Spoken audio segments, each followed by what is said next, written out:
Hello दोस्तों, welcome to ICM channel. हम सब बात करने वाले हैं तीन स्टॉक के बारे में। पहला आपका पिरामल इंटरप्राइजेस, दूसरा पिरामल फार्मा और लास्ट टाइम से बात करेंगे इलेक्ट्रॉनिक मार्ट्स इंडिया के बारे में। जो मैंने कहा था उस आईपीओ में वही चीज़ यहाँ पे आपको देखने को मिल रहा है और मैंने कल ही संकेत आपको दे दिया था। तो अब आगे क्या प्लान होना चाहिए सारा चीज़ जो डिस्कस करेंगे। लेकिन ये जो मैंने दो स्टॉक लिया है ना, पिरामल इंटरप्राइजेस और पिरामल फार्मा, यहाँ पे जो कल मुझे यहाँ पे कमेंट आया था तो इसके बारे में वीडियो बनाने के लिए तो मैंने आपके लिए मैंने खास यहाँ पे आपको वीडियो बनाया है। और यहाँ पे जानना ये है, नहीं आपको क्या जानना था कि क्या आगे क्या करना चाहिए, यानी कि ठीक है। तो डिस्कस करेंगे यहाँ पे आगे क्या प्लान होना चाहिए और होप इसके बारे में डाउट क्लियर हो गया होगा। तो जरूर से यार इस वीडियो को पूरा अंत तक देखना। और हाँ, उससे पहले जरूर इस चैनल को सब्सक्राइब कर सकते हो सारे लोग और वीडियो को भी लाइक कर देना यदि पसंद आए तो, ठीक है। तो डिस्कस कर लेते हैं। यहाँ पे आपको सबसे पहली बात जानते हो कि पिरामल इंटरप्राइजेस का आपको जो डीमर्जर आपका हो चुका है, ठीक है, जो आपको 19 अक्टूबर को यहाँ पे लिस्टिंग होते हुए आपको दिखाई दिया था पिरामल आपका फार्मा का, ठीक है। जानते हो यहाँ पे क्या था, आपका जो पिरामल इंटरप्राइजेस का एक जो शेयर था ना, वो यहाँ पे 4 शेयर आपको मिला था, किसका, आपको फार्मा सेक्टर का। लेकिन अब यहाँ पे लोगों को क्या डाउट हो रहा है कि यहाँ पे तो लगभग 846 यहाँ पे जा रहा है, लेकिन आपको फार्मा में क्या हो रहा है कि यहाँ पे डाउन जा रहा है, ठीक है। तो सारा चीज़ डिस्कस करेंगे। देखो सबसे पहले पिरामल इंटरप्राइजेस का और आपका फार्मा का दोनों का यहाँ पे जो एक ही टॉपिक में आपका वीडियो क्लियर हो जाएगा। तो यार अंत तक जरूर देखो। यहाँ पे सबसे पहली बात, जो डीमर्जर तो आपका कंप्लीट आपका हो चुका है। अब यहाँ पे लोग क्या डर रहे हैं कि क्या यहाँ से शेयर को सेल कर देना चाहिए, यानी कि क्या फार्मा से शेयर को सेल कर देना चाहिए। यहाँ पे क्या होगा, क्या गिरावट होगा, क्योंकि देखो यहाँ पे प्राइस भी आपको जो करेक्शन होते हुए दिखाई दिया है ना, तो उसके कारण भी लोग ऐसा डर रहे हैं। देखो डरने की कोई भी बात नहीं है। अब जानते हो कि पहले क्या था, पिरामल यहाँ पे 2 सेक्टर में काम करता था। पहले क्या था आपका फाइनेंशियल और था आपका फार्मा, ठीक है। लेकिन अब फार्मा को यहाँ पे आपको अलग कर दिया गया है। ये तो लगभग सारे लोगों को मालूम है आपको, ठीक है। फाइनेंशियल को एक साइड हो गया है और जो है फार्मा यहाँ पे एक साइड हो गया है। लेकिन अब यहाँ पे लोग बहुत ज़्यादा डर रहे हैं। अब समझ रहे हैं क्या कि जानते हो कि फार्मा सेक्टर से इनका आपको मेन जो इनका जो एक नाम था ना, जो एक आपका पहचान था, वो यहाँ पे फार्मा सेक्टर के ही द्वारा था। तो अब जब है फार्मा सेक्टर से यहाँ से आपको हट चुका है, तो लोग डर रहे हैं इस बात से कि अब यहाँ पे आगे क्या करें। देखो सबसे पहली बात, जब कंपनी जब ऐसा कुछ यहाँ पे ऐसा करती है ना, यानी कि जब आपको कंपनी को यदि मान लो एक साथ कर रही है या आपको बाहर निकाल रही है, तो कंपनी यहाँ पे ये नहीं चाहती है कि उसका एक कंपनी डूब जाए, ठीक है। तो ऐसा यहाँ पे निगेटिव यहाँ पे ऐसा मत जो सोचो, ठीक है। आराम से होल्ड करके चलो। और देखो इसका यहाँ पे जो है ना गाइडेंस सबसे ज़्यादा आपको महत्वपूर्ण होता है। गाइडेंस क्या होता है, यहाँ पे कंपनी का क्या बयान आता है, ठीक है। तो यहाँ पे कंपनी का बड़ा बयान यहाँ पे निकल के आया था। जैसे कि यहाँ पे कंपनी का क्या मानना है कि लगभग 2-3 सालों में, 3 से 5 साल के अंदर उनका से क्या मानना है कि जो रेवेन्यू में ना 15% तक यहाँ पे ग्रोथ निकल के आएगा, प्लस आपको जो प्रॉफिट मार्जिन में वो 18% से आपको बढ़कर 25% यहाँ पे निकल के आएगा।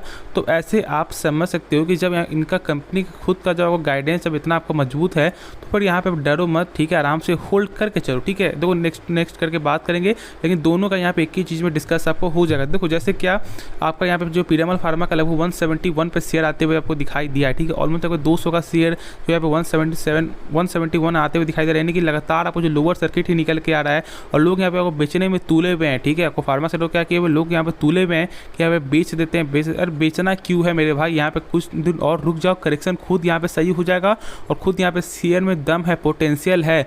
जानते हो कि इसका आपको जो सीडीएमओ से ही ज़्यादा इसका आपको क्या होता है, प्रॉफिट, यानी जो सेल्स होता है ना, वो इसके द्वारा ही होता है। इसका क्या मतलब है, ड्रग डिस्कवरी प्लस आपको ओटीसी के द्वारा बहुत सारे यहाँ पे इनका अलग अलग जो फार्मा में भी इनका काम है। तो ऐसा मत समझो कि यहाँ पे कंपनी डूब जाएगी, ठीक है। क्योंकि यहाँ पे आपको बड़े बड़े कंपनी ने भी आपको क्या किया, आपको इन्वेस्ट किया। जैसे कि आपको कार्लाइन ग्रुप लगभग 20% का उन्होंने यहाँ पे 3500 करोड़ रुपया 3500 करोड़ रुपये, हाँ, उन्होंने यहाँ पे आपको पैसा लगाया, आपको इन्वेस्ट किया है। तो जब उनको जब इतना कुछ ज़्यादा दिक्कत नहीं हो रहा है, तो फिर हम लोग क्यों डरें, क्योंकि देखो कंपनी ख़राब नहीं है ना। वो जब डीमर्जर हुआ है तो ऐसा होता है, तो आप आराम से होल्ड करके चलो, ठीक है। तो फार्मा के बारे में डाउट आपको क्लियर हो गया होगा।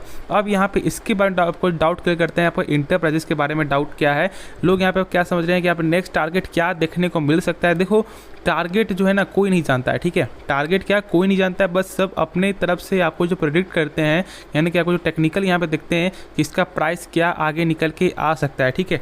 देखो सबसे पहली बात, यहाँ पे टेक्निकल के भरोसे ठीक है, आपको यहाँ पे जो रह सकते हो, ठीक है। लेकिन एक चीज़ समझ लो ना, कंपनी ख़राब नहीं है ये कंपनी।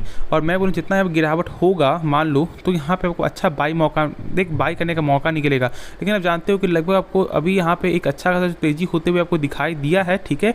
और प्रॉफिट आपको शायद यहाँ पे शो कर रहा होगा बहुत सारे लोगों का। तो यहाँ यहाँ पे टेंशन लेने की कोई बात नहीं है, आराम से होल्ड करके चलो, बहुत जल्द यहाँ पे भी आपको ऊंचा टारगेट निकल के आएगा। लेकिन जो इनका मेन जो आपका जो राइट जो हैंड था ना वो यहाँ पे बाहर आपका निकल चुका है, यानी कि फार्मा सेक्टर, तो थोड़ा सा कन्फ्यूजन है इसमें। हाँ, लेकिन ऐसा नहीं है कि शेयर को सेल करके निकल जाओ, बिल्कुल नहीं, ठीक है। कंपनी यदि कुछ भी सोचती है ना तो ऐसा नहीं कि वो चाहती है कि उसका कंपनी यहाँ पे डूब जाए। यहाँ पे ऐसा तो कोई नहीं चाहेगा ना कि वो खुद की कंपनी खुद को यहाँ पे डुबा दे, ऐसा कोई नहीं चाहेगा। वो भी एक माइंड थॉट ही होगा कि यहाँ पे क्यों उन्होंने यहाँ पे डीमर्जर किया, क्या कारण हो सकता है। उनको ऐसा लग रहा था कि नहीं इसका प्राइस और ज़्यादा, यानी कि उनका कुछ और काम पोटेंशियल यहाँ पे आगे बढ़ते हुए जा सकता है, तो उनका कोई यही मकसद होगा, कुछ और कुछ प्लान हो सकता है। तो ऐसा मत समझना कि यहाँ पे शेयर डूब जाएगा, सेल करके निकल जाओ, बेच दो, ऐसा कभी भी ऐसा जो निगेटिव यहाँ पे माइंड जो है यहाँ पे मत रखो, ठीक है। जब तक कोई ऐसा ख़राब न्यूज़ नहीं आता, जब तक कंपनी नहीं डूबती है या जब तक कुछ कंपनी के लायक ऐसा कुछ ख़राब न्यूज़ नहीं आता है, तो फिर आपको आराम से स्टे इन्वेस्टेड यहाँ पे आपको आराम से होल्ड करके चलना चाहिए। और जितना डीप जितना गिरे उतना यहाँ पे मौका भी आपको मिलते हुए दिखाई देगा, क्योंकि कंपनी ख़राब नहीं है, ठीक है। थोड़ा सा इसके बारे में कुछ फाइनेंशियल थोड़ा यहाँ पे देख लेते हैं। सबसे पहले देख लो आपको जो रेवेन्यू के मामले में इनका लगभग 21% का यहाँ पे ग्रोथ निकल के आया, लेकिन नेट इनकम क्या है, गिरावट है।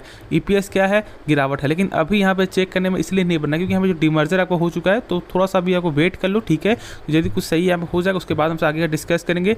लेकिन हाँ, आपको आराम से होल्ड करके चलना चाहिए, इसके बारे में ज़्यादा मत सोचो, ठीक है। मैं बार बार इसलिए बोल रहा हूँ कि लोग यहाँ पे डर रहे होंगे, क्योंकि देखो जिस पे बीतता है वही समझता है कि उनको यहाँ पे कैसा लग रहा है। लेकिन मैं आपको समझ सकता हूँ, लेकिन हाँ आपको आराम से होल्ड ही करके चलना है अभी, ठीक है। इसके बाद ज़्यादा आप मत सोचो। तो चलो, होप इसके बाद जो डाउट वो क्लियर हो किया होगा, और जो यदि कुछ बचा होगा तो कमेंट पूछ सकते हो। और यदि और कोई आप नेक्स्ट स्टॉक के बारे में आप जो जानना चाहते हो तो कमेंट जरूर करना, ठीक है। और आपके कमेंट के लिए धन्यवाद, जो जिसने भी यहाँ पे कमेंट, जिनका नाम था लगभग झमझम, ठीक है, जहाँ तो मुझे याद है, तो उनके कमेंट के लिए यार धन्यवाद, ठीक है। और आपको आगे कुछ डाउट हो तो कमेंट आप पूछ सकते हो, ठीक है। तो चलो यार, जो नेक्स्ट स्टॉक है उसके बारे में डिस्कस यहाँ पे कर लेते हैं। तो अब डिस्कस कर लेते हैं हमसे यहाँ पे आपको इलेक्ट्रॉनिक मार्ट्स इंडिया के बारे में।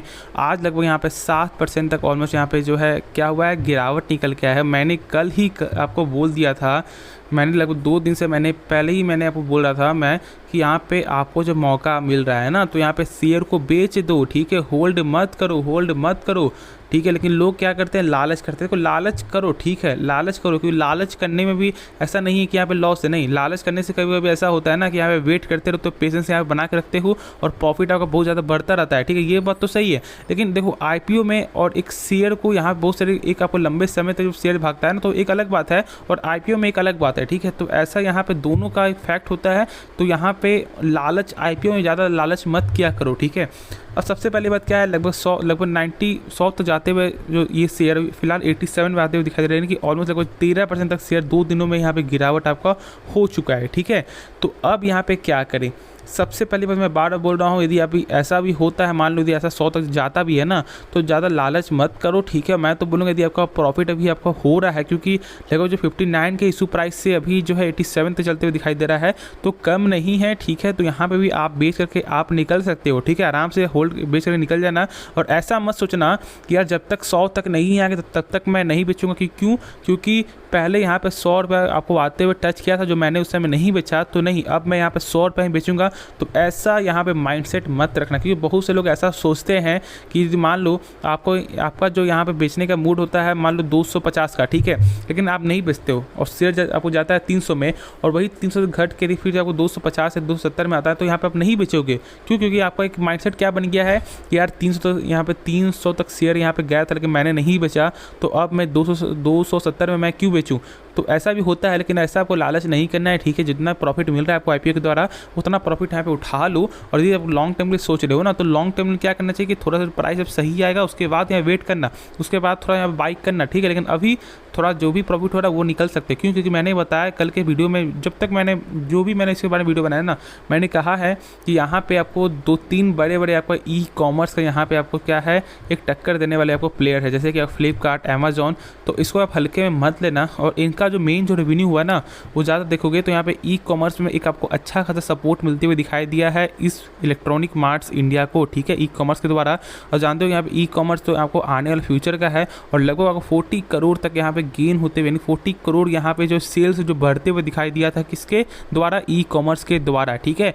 और ऐसे तो यहाँ पे मार्ट है ही इनका, और जानते हो कि साउथ इंडिया की सबसे बड़ी आपको जो इलेक्ट्रॉनिक प्रोडक्ट के मामले में ये कंपनी है और देश की चौथी जो सबसे बड़ी आपको रिटेल चेन में आपको जो है, यानी कि किस प्रोडक्ट में आपका जो है यहाँ पे इलेक्ट्रॉनिक प्रोडक्ट में, ठीक है। तो ऐसा नहीं कि ये कंपनी ख़राब है, लेकिन हाँ पार्टनर यहाँ पे टक्कर देने वाले बहुत बड़े बड़े प्लेयर है और खुद से थोड़ा सा सोच समझ के डिसीजन आपको लेना चाहिए। हाँ ठीक है, प्रॉफिट यहाँ पे लगातार, प्रॉफिट नहीं, यहाँ पे आपको जो रेवेन्यू लगातार बढ़ रहा है, लेकिन प्रॉफिट यहाँ पे लगभग 1 साल के मुकाबले देखोगे तो यहाँ पे कम आते हुए दिखाई दे, क्योंकि ऑलमोस्ट यहाँ पे 100 करोड़ से घटकर आपका 40 करोड़ तक यहाँ पे ऑलमोस्ट देखने को मिल रहा है। तो यहाँ पे जो प्रॉफिट यहाँ पे कम हुआ है, लेकिन आपको रेवेन्यू बढ़ते हुए दिखाई दिया है, यानी कि खर्च आपको बढ़ा है। जानते हो कि 500 करोड़ का आपको जो इशू प्राइस था और लगभग यहाँ पे 50 करोड़ ऐसा कंपनी का माना था कि वो अपने डेप्ट को भी यहाँ पे कम करेगी, यानी कर्ज को कम करेगी, और इसका कर्ज भी यहाँ पे लगातार बढ़ता हुआ दिखाई दे रहा है। तो थोड़ा सा सोच समझ कर ही आपको डिसीजन यहाँ पे लेना चाहिए। इसलिए मैं बोल रहा हूँ जो भी प्रॉफिट हो रहा है ना वो यहाँ पे ले करके निकल जाओ। ऐसा हो सकता है, मान लो ऐसा हो सकता है कि कल शायद आपने बेचा और यहाँ पे परसों आपको जो 93 तक आपको शेयर चला जाए या 94 तक आपको चला जाए, ठीक है, भूल जाओ, ठीक है। ऐसा मत सोचो कि यहाँ पे शेयर आपको आगे जाकर ये जाएगा, क्योंकि देखो कोई नहीं जानता, लेकिन हमसे खुद अपने रिस्क में ना, यदि आप जो खुद एक माइंडसेट के हिसाब से अपने प्रॉफिट यहाँ पे ले सकते हैं, ठीक है, तो ज़्यादा लालच मत करना मेरे हिसाब से। हाँ तो आपको ऐसे तो, वरना आपकी मर्जी, क्योंकि पैसा आपका लगा हुआ है, ठीक है। लेकिन हाँ जो मैंने यहाँ पे बोला इसको जरूर आप फॉलो कर सकते हो, और यदि कुछ भी डाउट हो तो आप कमेंट पे पूछ लेना। और बस आपको इस वीडियो में आपको अंत करते हैं, लेकिन उससे पहले जरूर इस चैनल को सब्सक्राइब कर देना और बेल आइकन को जरूर से ऑल पे दबा देना, जिससे सारे वीडियो की जो नोटिफिकेशन है वो सबसे पहले मिल जाए। तो मिलते हैं नेक्स्ट वीडियो में, तो तब तक के लिए धन्यवाद।